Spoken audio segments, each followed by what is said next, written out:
Një herazi kreu i Partisë Socialiste po mban fjalën e tij pas përfundimit të mbledhjes grupit parlamentar. Ndjekemi së bashku. Puna që kemi përpara këtë vit është një natyre shumë të veçantë për shkak të futjes së Shqipërisë në fazën më intensive të negociatave me Bashkimin Evropian dhe për shkak të domosdoshmërisë që në një hark kohor relativisht shumë të shkurtër, prej vetëm 2 vjetësh, Shqipëria të përmbush të gjitha kushtet për të mbyllur negociatat e antarësimit. Sikundër e kemi të qartë nga plani që kemi në tryez, i dakordsuar me Komisionin Evropian, dhe sikundër e kemi bërë të qartë edhe për opinionin publik. Kam përshtypjen që akoma sot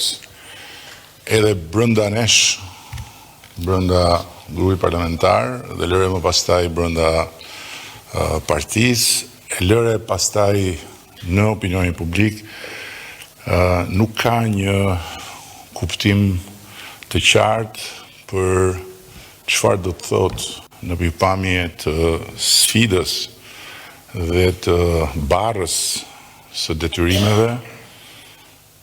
përmbushja e kushteve për të dalë me sukses nga procesi negociatave dhe pastaj përmbushja e kushteve për të përballuar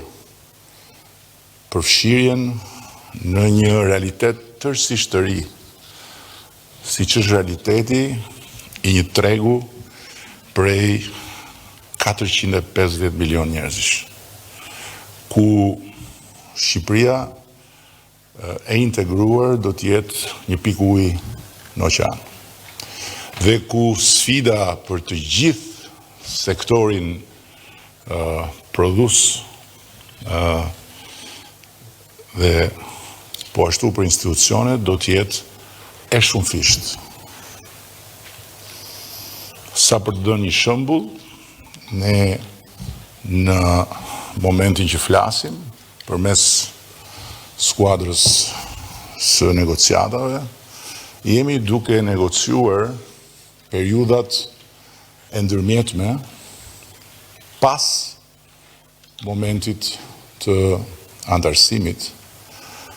që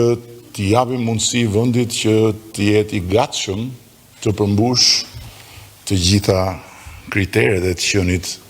bashkë në një familje të madhe si familja evropiane. Kjo nuk është diçka që bëhet ekskluzivisht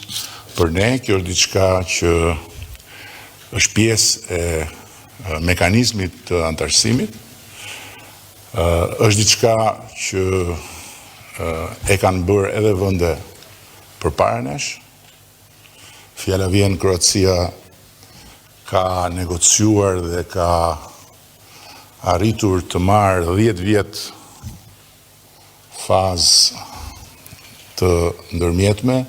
për përmbushjen e të gjitha kritereve në aspektin mjedisor. Dhe në ndërkohë që ne i referohemi atë rasti dhe jemi besim plot që bazuar mbi atë precedent do të mund të marrim një lehtësim të tillë, betejë kryesore është për sektorin